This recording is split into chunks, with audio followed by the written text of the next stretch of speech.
Good morning, ladies and gentlemen. Welcome to TEFAF Coffee Talks. This is the grand finale of TEFAF Coffee Talks. We're so happy to have you here. Obviously, we have a lot to talk about following the Met Gala. So I will say, for a change, I purposely put this panel here at the end, and it worked out with the scheduling of this fantastic group of people. I'd like to do just a teeny bit of housekeeping with you, please.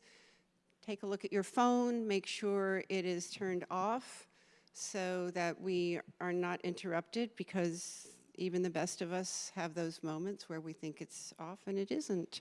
The second thing is that we're being live streamed. I think the description says everything. I think we know what the questions, the difficulty of understanding whether taste is even, frankly, a word we use anymore, something I try to avoid, possibly because of the inferences and the sort of implications sometimes of what that word is. And so I got in touch with my good friend, Stephen FAERM, who obviously comes up with about 500 ideas an hour. And he was able to think of how we could approach this topic of taste.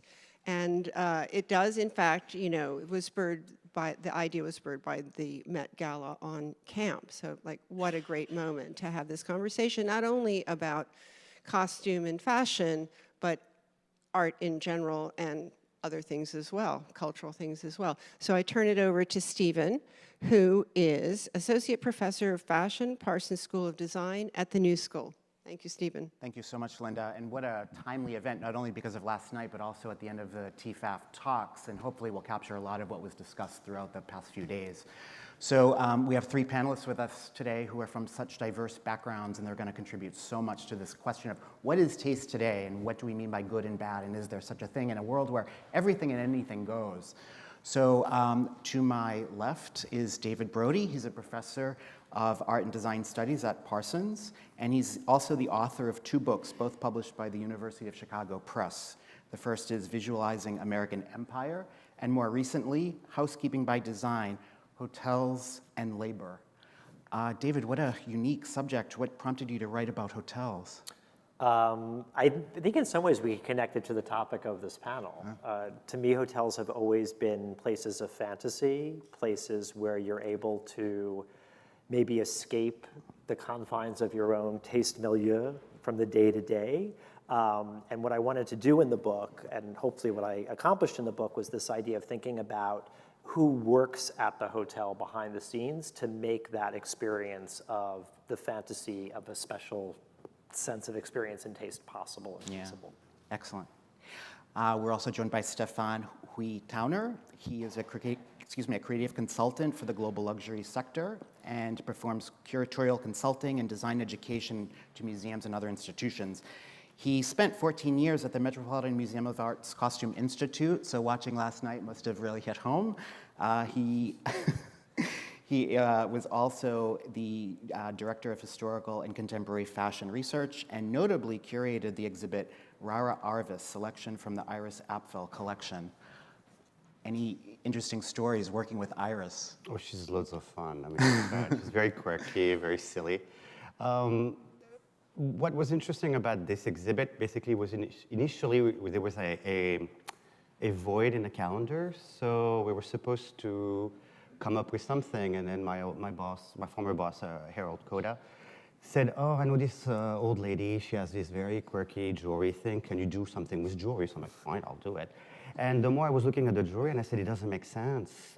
You need to put it in context." So we decided to expand it from a small one room to the whole 5 rooms. And then I basically said, no, let's do clothing with it, and then let's have her restyle it the way she would wear it today. Yeah. Or the way she had on before. So it expanded very quickly, and she's very high and low. Yeah. She likes a good bargain, so she will go to the sales. And as crazy and as extroverted the look might look, the essence is very, very disciplined. The silhouette is always very clean. She knows how to balance because she was an interior decorator. So she will play with textures, colors. positive, negative effects of light or absorptions and so forth. So she's very clever. Wonderful. Yeah, yeah. Very fitting for today's talk. And PHYLLIS MAGIDSON, who's the curator of costume and textiles at the Museum of the City of New York. She's co-authored several books, including Mod New York, Fashion Takes a Trip, and Stephen Burrows, When Fashion Danced.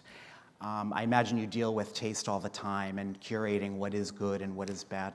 Is there a particular show that really brings this to mind? Well, you know, I loved working with Stephen Burrows, just because Stephen is unique. He was very much the voice of the African-American community at a point where he broke into fashion and became the first really recognized African-American designer who was working on 7th Avenue in New York. I think it's also the opportunity of encountering people who've had major impact on the way that New York City looks during a particular era. And I think notorious and notable women of New York style was an interesting opportunity to look at some of the major forces of fashion early on in the history of the city, and also looking at the mix of personalities who, one way or another, have impacted style in New York City. So theatrical would be Carmen de Lavalade, it would be Kitty Carlisle Hart, it would be Angela Lansbury, and then historically Mrs. J.P. Morgan Jr., who was, you know, a gardener and horticulturist who happened to have a dragon and butterfly dress made by Maison Worth. So it's really, it's personality, it's affluence, it's visibility, all of those things which actually factor into glamour, good and bad taste, very topical. Very extreme city, no doubt.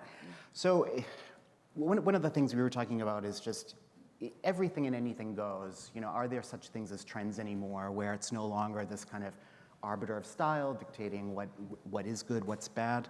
So can we define taste today? Or how would you describe taste if someone were to ask what's good, what's bad? I think that, you know, the advent of social media, the fact that everything is instantly accessible, has a lot to do with kind of a schizophrenic identity for good and bad taste.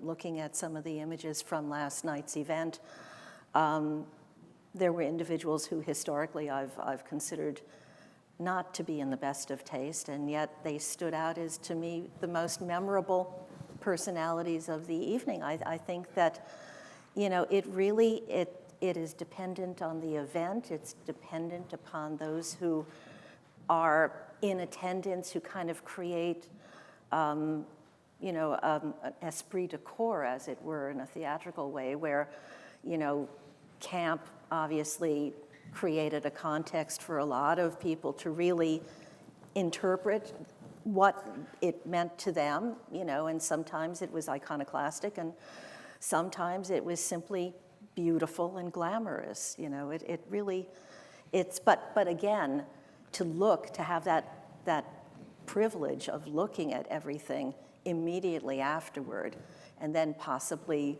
try and cull some kind of overriding message that's being sent out. Yeah.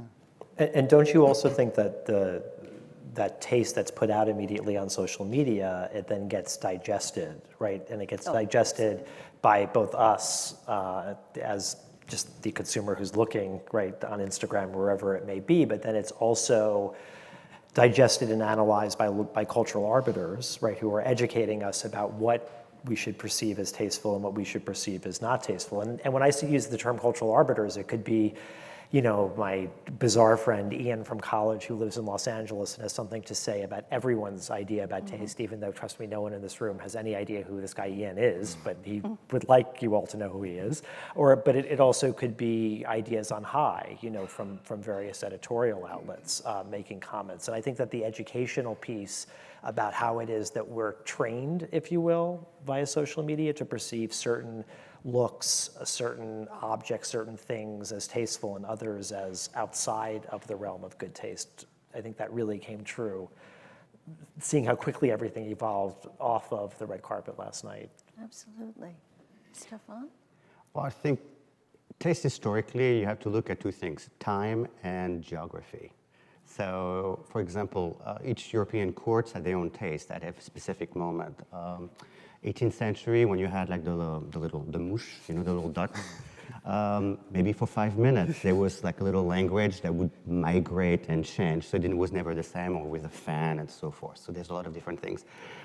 The problem I have right now is that everything, if you're a celebrity of any kind, you know, for any kind of reason, not necessarily for talent or purpose, could just be shock value and so forth, is you automatically raised, and everything you do, people think you're special.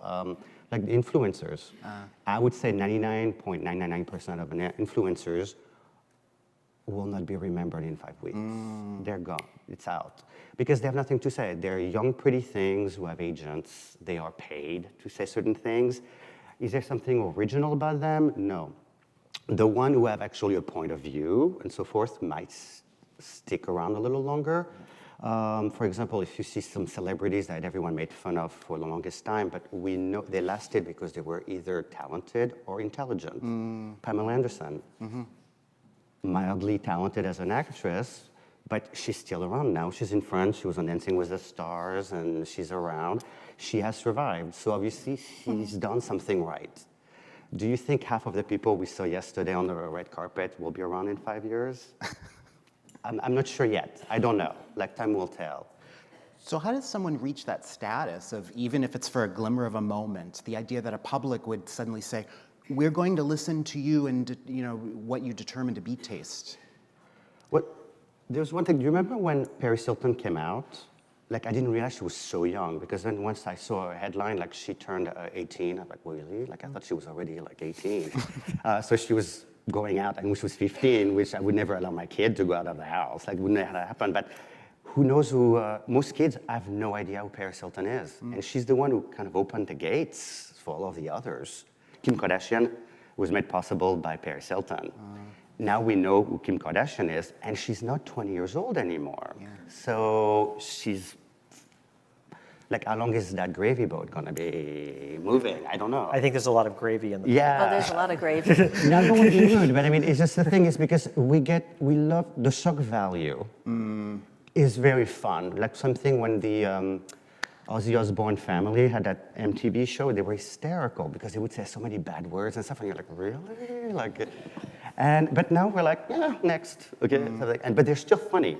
Yeah. Kim Kardashian is not particularly funny, and I don't find her particularly interesting, but she doesn't bother me. You mentioned her. But I really, looking at her image as she appeared last night, I thought that there was something that resonated far beyond most of the other over-the-top garments. I mean, an event like the Met Ball is opportunity. It's, you know, East Coast red carpet. You know, it's a moment to make a statement. I think that the people who are the individualists, who really do style themselves, who may take a lead from a stylist or a designer who they work closely with,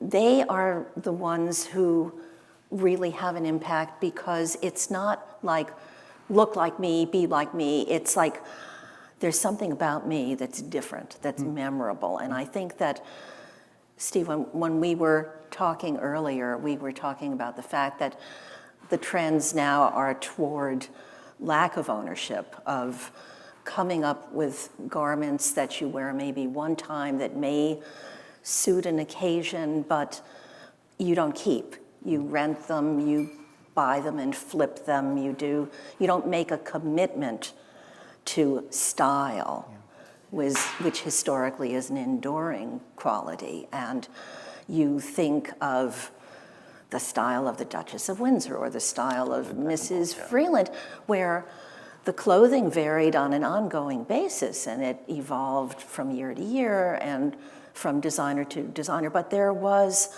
a stability of the personality of the message that was being put out. I think that some of the influencers are looked to for that quality because, again, it's the confidence, it's a sense of self, it's really knowing your body, knowing what you want to say. You don't want to look like everybody else, and I think that, you know, in the effort of not looking like everybody looked like everybody else last night, excepting for a handful. You know, I'm a child of the 80s, and one of the things that stuck with me is how Madonna would always reinvent herself. Yeah, So this idea that some people had that longevity of a style, and you responded to that, versus someone like Madonna, who every couple of months or years, she was another thing, and it just wowed us. It was that surprise factor. So are we seeing more of that, or is that essential for today's celebrity? Well, Madonna is intelligent. Like her or not, she likes to provoke, but she's highly intelligent. Lady Gaga is highly intelligent. I mean, there's different kinds of intelligence. I mean, there's intellectual versus smart. I mean, you can be street smart and not intellectual, but very intelligent. So the thing is, I think that personal style, a person who knows who they are, dress a certain way, and are themselves, can age it out. It's not a problem. People who copy or appropriate something that's not really them, it does not age well. Like the Duchess of Windsor, not a beautiful woman by any means, but probably one of the classiest looking women of the 20th century. She was impeccable. And probably one of those women where she could just move and say, oh, the shoulder needs to be fixed. Like just by, they knew their body and their clothes. It was a total different world. There are some couture clients who, when they do the fittings, they will actually take a book just to hold. So they'll know exactly when they have a baguette, if something is going to pull. They just know. But don't you also expertise. think that part of what you're describing, and I'll go back to the, because I also loved what Kim Kardashian was wearing last night, and I'm not a huge Kim Kardashian fan, but I think that part of what it appealed to me about what she was wearing is that it was of her body. It was And so many of these totally. other things were about wearing a prop, right? I mean, what Hamish Bowles was wearing last night, this Margiela thing, it was, I couldn't get past the layers to actually finally get to him behind all of these things. Where her, it showcased The who obvious. the obvious, right? Yeah. And did it in a way that made it, again, to me, was very, very visually appealing and very tasteful in a way, and unexpectedly tasteful. But what you're describing, I think, also is this idea of this awareness of the body and not just wearing things as mere accoutrement or prop, but actually having it as being part of you, your persona. Yeah, it's personal style, it's its own thing. And usually once you know who you are, you can update it. Like Park Avenue, the stereotypical Park Avenue ladies, they're impeccable. It's a look, but they can age it out. You know, they always have their pearls, their stuff, but they update it, but they always look impeccable. Like you can say they're not well dressed. I mean, you may not like the look. Like in retrospect, the first ladies, for example, I just recently ran into an old magazine with photos of Nancy Reagan. I've never been particularly a fan of her style, but in retrospect, she dressed impeccably. Like she was a first lady of the US from 80 to 88. Impeccable. Miss Galanos. Yeah. I mean, you know, and Galanos, I don't know if you're familiar with Jimmy Galanos.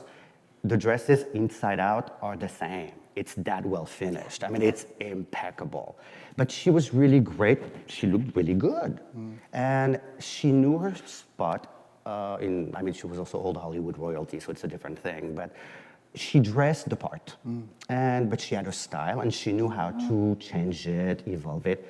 Ivana Trump, which, you know, it's very Barbie-ish looking look, but she was able to stay Ivana Trump. So this thing of like taste and awareness, and then it's funny, we're talking about these people who are definitely of a social strata, economic strata. Is there a relationship between taste and class? I think taste is all about class, right? And I think taste is all about class, even in terms of being in this idea of the no. You know, you're in a situation where you can either wear things that are communicating to other people that you have knowledge of a certain issue. I'm obsessed with watches, for example, right? And so the watch community, which is growing, and the vintage watch community, which is growing more and more, right? There's certain websites, certain Instagram accounts, certain watch dealers that one turns to in terms of thinking about the idea of taste and the subtlety of it. You have this watch versus that watch, and it's not always about price, right? Oftentimes it's about being interested in a certain brand or a certain era of a certain brand because it is communicating that sense of taste or style, right? Which I think is part of, to go back to what I was saying before, that idea of education around taste in class, but it's constantly creating that differentiating. It's constantly acting as a differentiator. Yeah. And I think historically, especially if you look at Europe, taste was always royal or imperial, and it would work its way down, and then it would trickle down, trickle down, trickle down. So, for example, if you look at Versailles, Versailles, people think it's like, oh, it's so old-fashioned, so forth. No, it was the latest of the latest of the latest. Absolutely. Everything was super new. The mirrors were the biggest they could be at the time. The construction was done in such a way. It played with light. And evolving, and they evolved. And each king changed it. And then it worked its way up. And if you basically go to any reception in some of the embassies, a lot of the look is still very Versailles, and it's 2019. So obviously it works. But so, and then Louis XIV also was completely, insane about his looks and everything. You know, he was a ballet dancer when he was young, so he liked to show his legs and so forth. But what he would do once a year, all of his garments would be basically discarded, given away, and the ones with gold embroidery and so forth and silk, silver and gold would be burned down. They would retrieve the gold and then reweave it and so forth. But every aspect of the clothing, from the lace to the ribbons to the velvets to the satins and so forth, was part of the economy. So to us, it looks maybe old, but it was new, always. And I think until fairly recently, up the 60s is when things started shifting, but it was always upper crust, trickle down. And if you look at some decors, architecture, garments, and so forth, 17th, 18th, 19th century, the royal courts were always sometimes 10, 15 years ahead of the curve in their taste. And we don't really associate this kind of things as super modern, even this room. Now, it's historically revival, you have a little bit of everything, but this was the latest of the latest, maybe in 1881 or something, and then afterwards it moved on.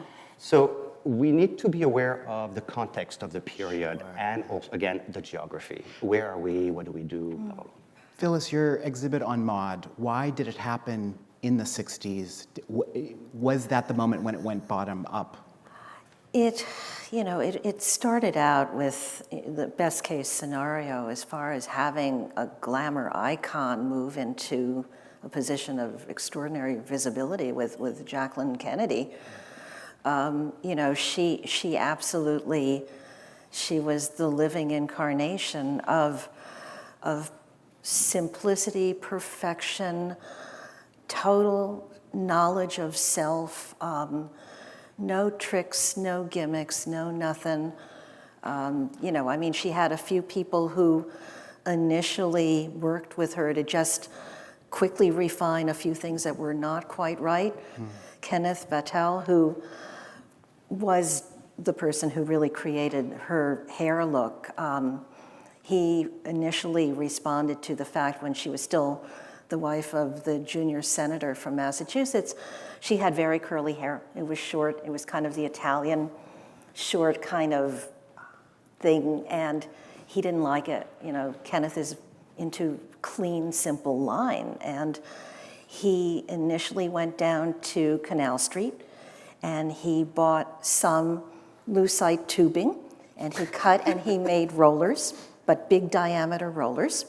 And he rolled her hair on it, he put her under a dryer and straightened the hair and refined the hair. And I think that, pretty much everything that she did from her position really sent a message of cleanliness, of simple line. I mean, certainly it's the antithesis of 18th and 19th century affluence and courtly style.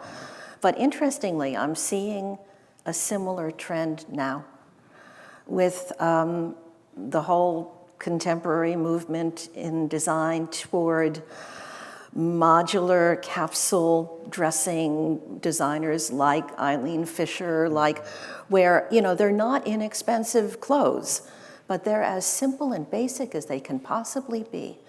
And if you look at trends, you know, there is now a very definite change in the environment, both, you know, intellectual and physical environment, where, you know, environmentalism has become the priority for people who never really felt that they were activists or you know, had real, you know, clothing is now a language. It's always been a language, but I think now it's a language where the younger people and the people who really have a feeling of responsibility are using the clothing as a means of expressing a whole political bend, so that, you know, fewer pieces that relate to one another on a more ongoing basis. They're more expensive, but they're responsibly produced. I agree. I mean, one of the things I'm seeing in the classroom I teach fashion design is there's a pendulum that's going back where I'm seeing far more simplified clothing. And I wonder if it's because they've grown up in an age where they're overwhelmed by having too much choice. And so when I ask students, where do you like to go? Where do you like to shop? They'll cite stores where it's extremely well curated, where they still have choice, but it's not, you know, I'm thinking of Dwayne Reed for some reason. There aren't 100 types of toothpaste, but these are 5, and they're all positioned very nicely. And so it's just, you know, removing that anxiety. And so thinking of Versailles, thinking of the 60s, thinking about what's happening now with this kind of simplified clothing, is taste always a reaction to the current context? Is it a reaction to something that's going on? Like, what was Versailles a reaction to? Oh, well, I don't know if you know the story about Versailles. The Minister of Finance, Fouquet, had a little chateau built for himself on the weekend. You know, he would just go there and spend his time there. And he had an architect, a gardener, a decorator, and he invited Louis XIV, who was young. The reason for Louis XIV to have been so gung-ho about fashion was very simple, is that when he was 10 years old, he almost got killed by his uncle's people, because the parents were married for 20 years before he popped out. So some people think maybe Mazarin may have had something to do with it, but the king and the queen were not living together. They were very separate. So the uncle was expecting to inherit the French throne, and then suddenly that baby pops up. He's like, oh, really? So when the father died, Louis XIII, they went after the kid. Literally, they tried to kill the kid.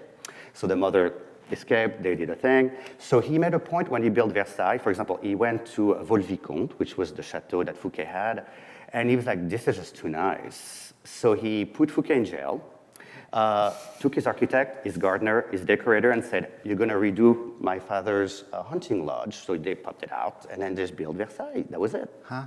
And he had a very good team. And then he brought the entire court, because he was in Paris, he didn't like it, to him, and they had to basically make themselves look very... he loved fashion, so if you looked really good, he would be like, oh, I love your outfit. So then you had an audience with the king. So by doing this, he turned the entire court into fashion slaves who would ruin themselves in order to be in favor of the king, so they wouldn't try to kill him.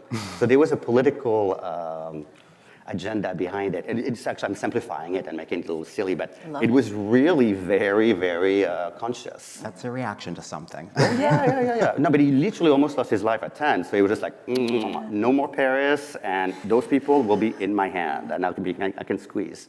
But he literally took over the team that built Vaux-le-Vicomte, and they created Versailles. So you had Lebrun, Le Nôtre, and I forgot the other one, Le Vaux as well. Okay. The fountains, everything was done. And then he created himself as the Sun King. Okay. So everything is south-facing, reflective, so you have gold, you have mirrors. It was completely new, completely new.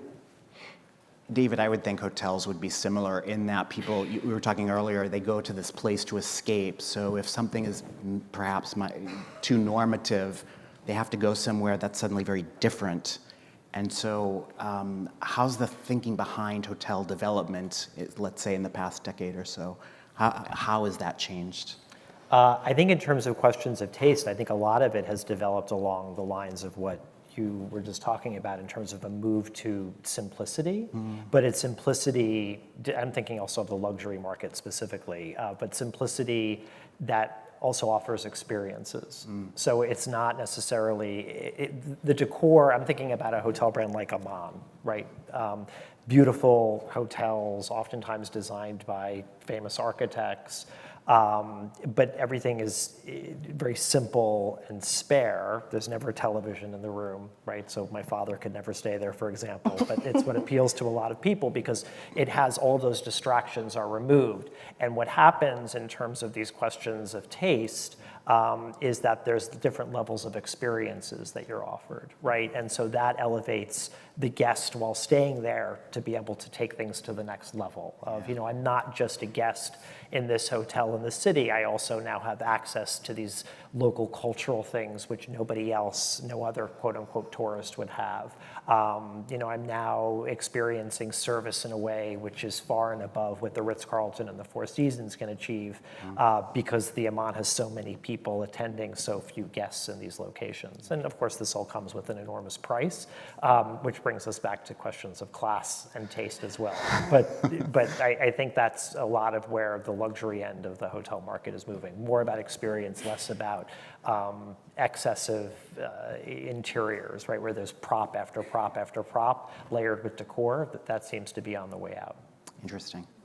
So clearly when we think taste, many of us think of that high taste and then the trickle down or trickle up, but what about bad taste? What about people who are purposely using bad taste or camp or extreme aesthetic as their point? I'm thinking of John Waters, I'm thinking of Miuccia Prada, who purposely tries to take something that she thinks is ugly and makes it beautiful or desirable. Why is that? And when did that come about in history? When was bad made good?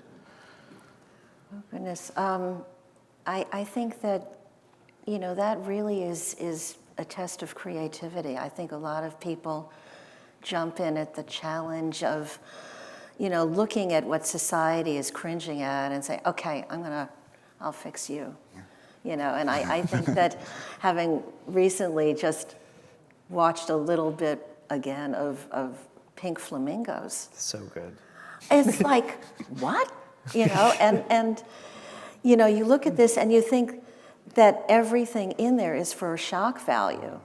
But it's also, you know, it's certainly a political statement. Wake up, society. You know, what are you doing? You know, again, you know, some of the things that are arbitrarily considered not right, not in good taste. When you look at some of the rules that used to govern the way that women or men dressed seasonally, you know, where you didn't wear patent leather after Labor Day, and you didn't put on white shoes before Memorial Day, and you didn't wear coral in the winter, and you didn't wear all of these things. So that I guess it does take an individual who has enough, again, temerity to just say, I don't buy this, you know, I don't like this, and I'm gonna show you that you're wrong. And you know, maybe the general public never gets the message and says, oh, gosh, I was wrong. No, this, you know, it's like, it's still bad. You know, this stuff in Pink Flamingos is still bad. But it just kind of, it's a time capsule of a moment in the history of, you know, Western society, which just looks at all of these things that were normal and clumps them all together and say, God, you know, it's like, I saw Divine at an event years later at the Met, and I didn't even make the connection. There was this giant who walked into the Great Hall, and he was a genie. He came as a genie, and his head was shaved and blue, and he had football shoulders on. He was totally nude to like the hip, and just the armature of the football shoulders, and just kind of, and no extreme makeup, but just blue. Blue. And again, you know, you'd kind of say, well, and everybody else was really very dressed up. I don't know, it could have been an 18th century woman. It could have been one of these moments. And just think, this is somebody who's just really farting in the face of everybody in this crowd. And you know, again, not everybody got it, but those who got it went, you know, because it was really taking the mirror and turning it at them. I think that so much of camp is really turning a mirror on people and just showing them how humorous they are. I'm thinking Donatella Versace. Yeah. Because Versace was actually, if you look when he started, it was very kind of classy, simple leather and wool combined. I mean, it was really good cuts. And then around like 89, 90, 91, that's when it switched, and it's the printed silks and so forth. But if you if you analyze, first of all, she has aged herself very well, in that we now accept her as a cartoon. And just like Karl Lagerfeld was a cartoon, it's easy to describe her. But if you analyze her, she is rail thin, it's a full-time job. She is tanned, it's a full-time job. She is blonde, an expensive dye job. And she never has big roots, which means when you have the switch of basically the working farm class going into a factory, they go at night, in the morning, really, and they exit when it's night as well. So they become whiter than the boss. So now the boss goes on vacation and starts tanning. So that's when Chanel was one of the first ones to have a dyed oil. So it would look like fake tanning, 1922, I think, or 24. No, really, I'll send you something about it. Yeah. Yeah, it was called Le Tan, because it was American, it was cool.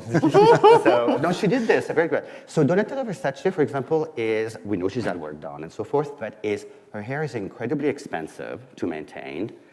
To stay that slim and that pretty, you have to be very, work out, be careful, and so forth. And I don't know if you remember the film, I think it's Swept Away. The woman and stuff, she was this beautiful blonde point stuff. And it fits also a North Italian concept of a wealthy woman, but she plays on the fact that she's from the South and is much more Baroque, about her appeal. And I've been for the Iris Apfel show in Palm Beach, and I had asked one of the curators, and I said, why is everyone always talking that the people from Boca Ratons are very trashy? And I asked point blank, because I don't see the difference between the other ones. And they were like, oh, they're all so blonde with those fat boobs and those nose jobs. And while the man was explaining that to me, one of the doyens was walking by, and she was blonde, and she had a very pretty nose and pretty breasts, and I didn't see the difference because I'm not from Florida. And you see, it's a question of codes. It's like, what are the codes? And I didn't, for me, and I thought they were lovely either way. But I have seen now a woman who dressed very similarly to Donatella Versace, where 10 years or 15 years ago, it was like, oh, you don't do it. Now it's accepted. I also think there's something about, I spend maybe too much time in South Florida. But there's, I also think that there's some elements about this idea of this is a whole different conversation of the code between Palm Beach and Boca that also might have to do with religion, in terms of the way people perceive distinctions about Boca Raton versus Palm Beach. Sort of waspy culture versus Jewish culture, and the clash therein. There's an amazing book that I would recommend to everyone about bad taste called The Anatomy of Disgust by William Miller. And one of the things that Miller does in this book, he's a professor actually at the law school in Michigan, but he writes about these interesting topics that often relate to the law, but very tangentially. But in The Anatomy of Disgust, he has a whole chapter about Orwell. And he talks about, there's a chapter called Orwell's Sense of Smell. And he describes very eloquently and very beautifully, even though he's talking about disgust, this idea of the smell, the odor of those who are perceived as less than. And a lot of what we're talking about is the visual, but I think that other senses also play a part in this, right, that are really, really key. I always tell, I teach a class every fall called Theorizing Luxury, And when I have the students read the Miller chapter from this book, I always tell them that my most snobbish experience I think I ever had in my life personally, and I've had a few, I'll admit, was when I had my in-laws stay in my apartment, and my husband and I were out of town, and we came back, and we went to went to use the shower, to my bathroom, and there was Axe body wash in the shower. I've never been so horrified in my life, right? But I wasn't, because the Axe, for those of you who don't know, you're not missing anything, but it's sort of the smell of bad, it's like 10th grade boy, it's bad, it's really bad. But it's that it gets you at your core, right? And I think that that's part of what bad taste is about, is that you know it when you see it, and we're all educated around it in a different way, but sometimes if it's beyond the visual, the smell of it can really lead to that disgust that Miller describes in that book I mentioned. That's fabulous. We'll take questions in a moment, but I thought... That smells true. Like walking anywhere, every so often you will have a whiff and you say, that's an expensive lady. It's just the smell. Yeah. There's some women's perfume can be Absolutely. very expensive, and you know it's special. Like I like fur, it doesn't bother me at all. You can see a mink coat, and then you can see a mink coat. You know, that's a total different thing. Agreed. Yeah, I mean, you look at it and you're like, wow, that's not my thing necessarily, but wow, you know, it glows. It's like pearls. You know, there's pearls, It's pearls and and there's pearls. You know, like a South Sea pearl strand. It's like, it's nice. It just glow. It's something different. Well, go upstairs to Reza. Reza is a French jewelry company. It's insane. The stones, they look like crystal, and they're diamonds. They are flawless, an entire parure. It is the most clean thing I've ever seen. It's haute joaillerie, as the French would call it. This is basically the kind of things that kings and queens would buy. But it's contemporary, and they even have earrings with a tremblant, where as you move, the little flowers will continue moving with you, so they pick up light. It's special. You know, even if you're not really into jewelry, you look at it and you're like, yeah, this is special. Yeah. Something, a Rolls Royce or a Bugatti. I'm not into cars, but they're nice. Yeah, You know, it's a different level. Yeah, you know it when you see it. Yeah, it's special. Well, I think that's maybe how we can conclude. It's this idea of what's the purpose of taste? Why do we have it? Why do we love it? Why are we talking about it? Why are we so taste obsessed? I think it's the animal side, don't you think? Yeah. Look at peacocks. Have you ever seen a female peacock? So bland. Yeah. By design, she's protecting the babies. The husband is the first one to go if there's a predator. But because he's the pretty one, you know. But, no, but the camouflage is protection. But I think it's a human thing. Why does it matter? I mean, yeah, children sometimes, you can see little kids, and we don't pay attention when we have kids around us, but sometimes a 3 or 4-year-old, you will see patterns that will come out later on, that they will choose specific colors and so forth. They know what they like without really knowing that they like it. No, there's also an acquisitional nature, I think, that's something that's innate. Yeah. You know, it's like you want something, and a lot of people at this moment in our history are working really hard toward not doing anything that's superficial, kind of resisting the desire to own, resisting the desire to, you know, to focus on yourself when you should be focusing on social issues and other things. But I think it's really part of human nature. I think you just, you know, a baby, give a baby a washcloth, it wants to wash, I want it, I want it. And I think that, you know, taste, it's a way of judging what is available to have. And, you know, it's really, it's always there. I don't think it's definable most of the time. But there's always, you know, this Vera Maxwell thing, the difference between fashion and style. And fashion is planned obsolescence, and style has an enduring relevance regardless of the moment. Mm-hmm. It's social code, as you say. It's the identifier. I read a quote earlier that says, it's a way of saying, I like that, I'm like that. Right, right. Yeah, that's great. Yeah, Declaring so your nicely. identity. Yeah. Yeah. Well, thank you very much. Thank you to our panelists. Thank you. I'm going to say congratulations. We'll open the floor for Q&A. Actually going to use producer's prerogative for the first time I've ever done this, but I'd like to ask a question that I think goes across some of these issues of geography and politics and the social code that you just brought up that I find kind of interesting. And I don't know whether Phyllis is the best one or anybody who's thought about the hipster look and the complexity, I think, sometimes of what's involved in that. And Stephen, I'm sure you have students, and it's both up and down, it's high and low sometimes. Do you have any comment on where it came from, what you think of that, or anything? I think it's about a paradox of consumerism, right? Because the hipster doesn't want to be overt in the idea that he or she is and usually the hipster is coded as male, but I think it's he or she, is in fact a consumer, but the hipster is often the most careful consumer and the most considered consumer. I've always seen it as a strange, internal paradox in terms of the way that figure manifests or comports. Oxymoron. Yeah. And I grew up in the Bay Area. I mean, I'm French, but I grew up in Silicon Valley. And I went to high school there. And then I went to Santa Barbara for my undergrad. And to me, when I moved to New York, the hipsters looked very West Coast.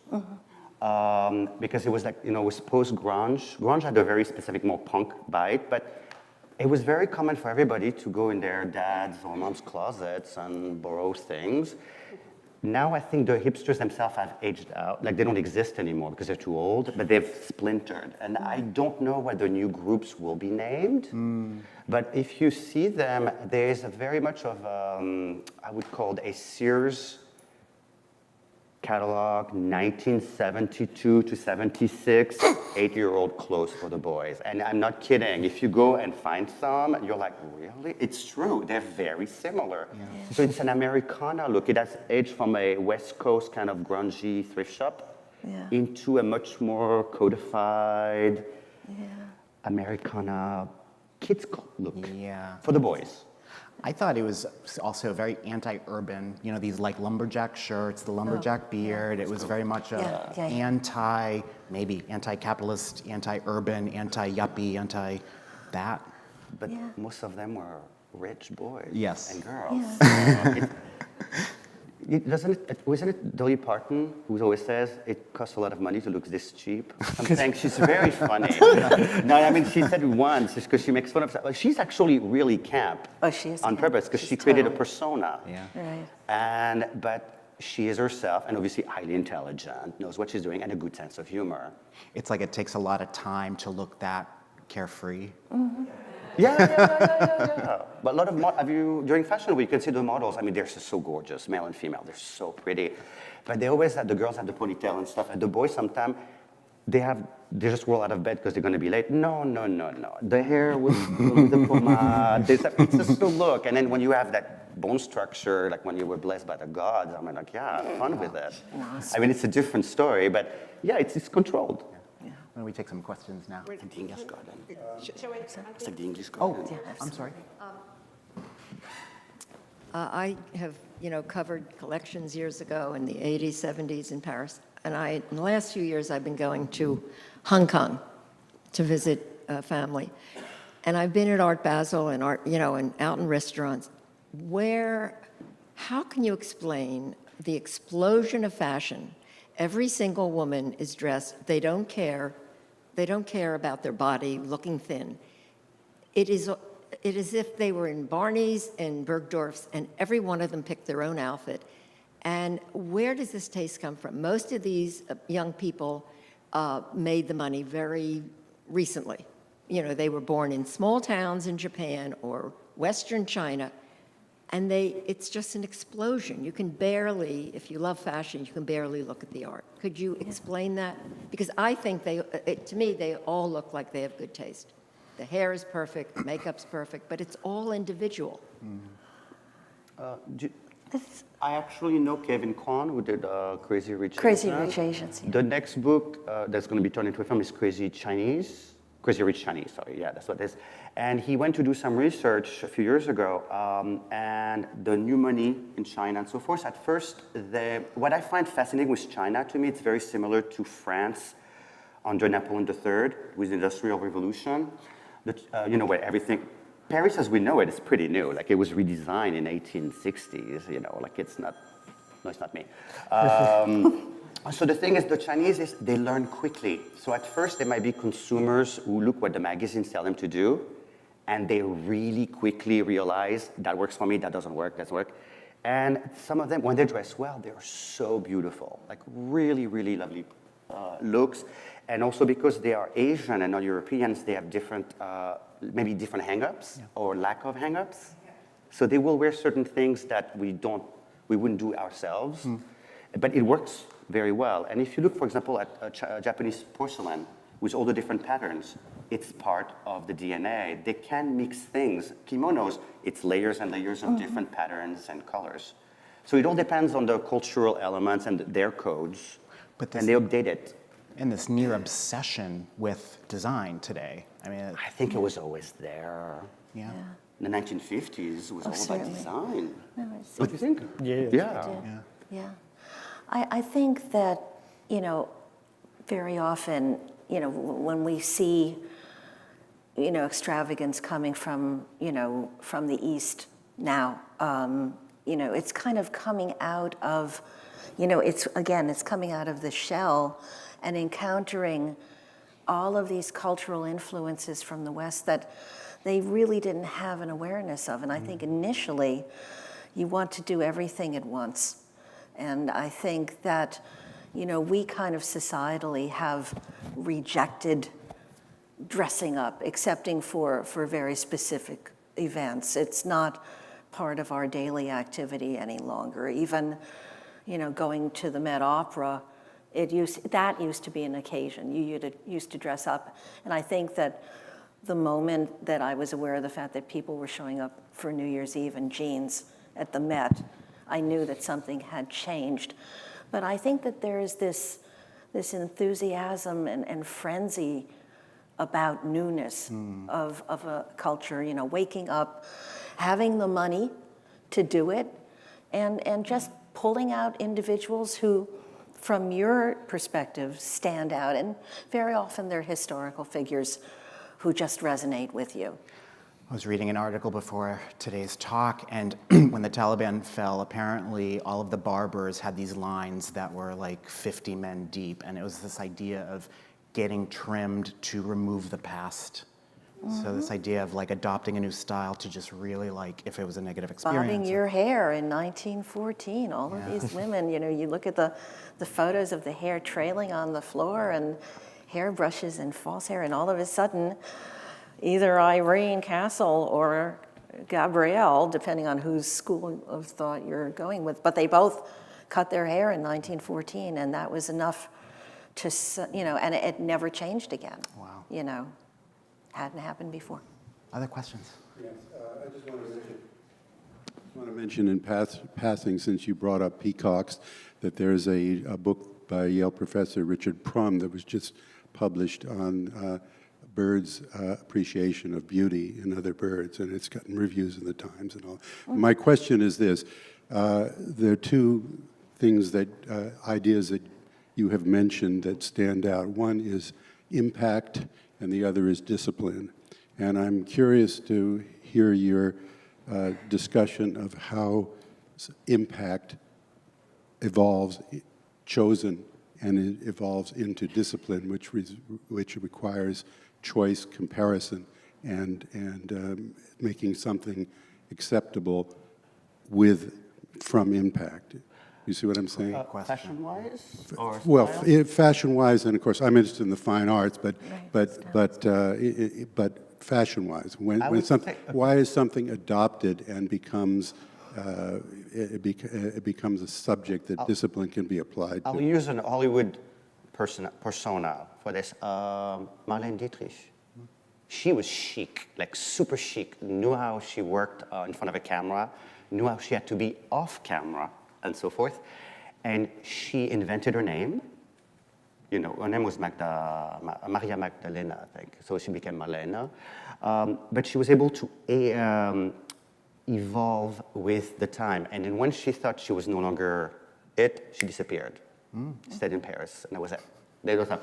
So I think the concept of discipline and style is, I don't know if I'm going to say being at the right place at the right time, but there's an organic process, and then it is kept. And then you evolve it with your own personal preferences and so forth. For example, if you look at the royal family of England, the women don't really dress that great, but it's by design. They want to look kind of middle class. The guys, like Prince Charles, dress impeccably. It might be boring for some people, but he is impeccable. His dad was impeccable. I think it depends on the message I think you want to give. I don't know if I'm really answering the question properly, but I think once you have a style and then once you know who you are and you have a style, then the discipline is to keep it going. And I think that's part of the civilized mind, don't you think? And don't you It's also... it's part of a society, yeah. The same in painting. Yeah. There's a certain thing that resonates with a large group of people, and it becomes adopted and becomes a style. But that large group of people, if thinking about the art world, are these cultural arbiters, right? The gatekeepers are the curators. The gatekeepers are the big collectors, right? That's who's actually making the decision, right? If MoMA decides to include you, well, first, if you get a part of a group show at PS1, right, then you have your foot in the door, and then eventually maybe you get a mid-career show at a place like MoMA that kind of establishes you, and then you have certain collectors who are buying you. But without those gatekeepers, that impact never becomes part of the larger discipline. And I think that's also what taste is all about as well. Yeah. Other questions? Yeah, I was thinking maybe a Schnabel, the play. It's like No one wants- history, his story, like who tells history Yeah, is how we absolutely. That's how absorb I'm it. thinking of Julian Schnabel. Remember when he was like the biggest thing in the 80s with his plate paintings? And now the museums are like, I don't want it, because it will break down. It was not... Now I just was about to say, I think he's buying them back. Yeah, he's he's having buying- I think other people are buying it also. I think he's buying back and he's going to resell them to someone else. And also the concept of blue chip. What makes a name a blue chip? Because right now, if you go to the show, Picasso is big, but Dubuffet is everywhere. And I was very surprised to see so many Dubuffet from the 50s, you know, when it was the more earthy things, to the collage. And I had never seen the collage, which I felt kind of embarrassed.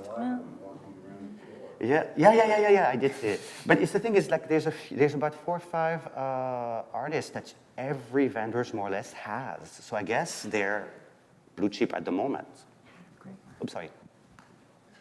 Hi, my name is Cristiano, and it's interesting to watch how gender identity these days is so broad. And we see boys in skirts, wearing heels with nail polishes. So bringing taste into how people identify themselves, either as female or male, do you believe this movement is only going to expand? Or do you believe that soon in the future we're going to go back to being more conservative? We see that all the time with our students, and David can speak to this too, but this idea that, and I do a lot of, my scholarly work looks at college student development, so I do a lot of work around Generation Z, which is typically ages 22 and younger, and it's this idea that they abhor rules, boundaries, lack of tolerance, and so they want to be unique and have a voice, but they also want to have less kind of regulations. And so I think that contributes to this idea of I am my own person, and how I define where I stand within that kind of spectrum of male to female is very much a choice. So I think it's going to expand. And taste is about normativity often, right? So whether it's about an artist, or whether it's about an object, or whether it's about a garment, typically when we think of this question of taste, we think of it falls within the, we don't like to admit this to ourselves, but it falls within the category of how we perceive an idea of normativity. It fits within our realm. And what's, I think, very exciting about what you're describing is that it's about queering that normativity, right? It's about saying, you know, we don't need to fit in with this category. We can play with this a little bit. We can play with this a lot. And I think that that fluidity, of which there's now a tremendous backlash, you can look at our current political situation as an example of that, the pushback can keep going and going and going, but I think it's actually just gonna, and I'm a big advocate of this, gonna just lead to more queering, which I'm very excited about. Fashion history-wise, the 19th century is what made men wear black suits. But before the French Revolution, male was as decorated as the women were.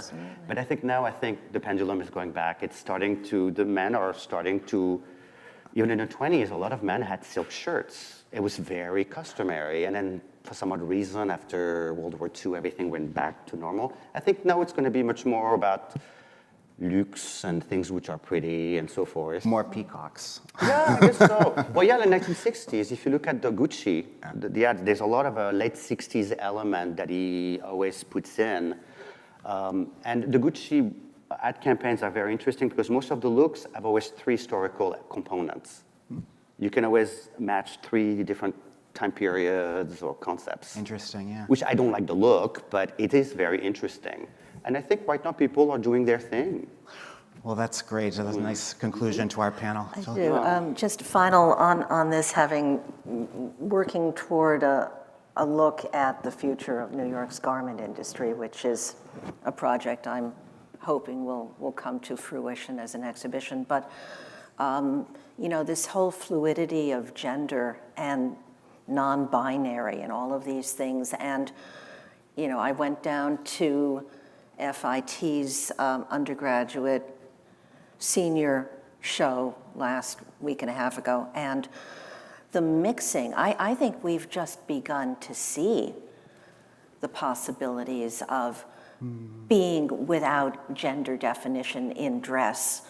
And yet there are designers who have always worked toward a single garment. Yoli, in the time she's been designing, when she first did her inaugural show at PS1 in, I don't know, 83, 84, you know, she was hoping to come up with one universal garment that would not have any gender definition and could be just worn by anyone. I mean, you know, tribal cultures they do, if they're not nude entirely, there is going to be some gender definition.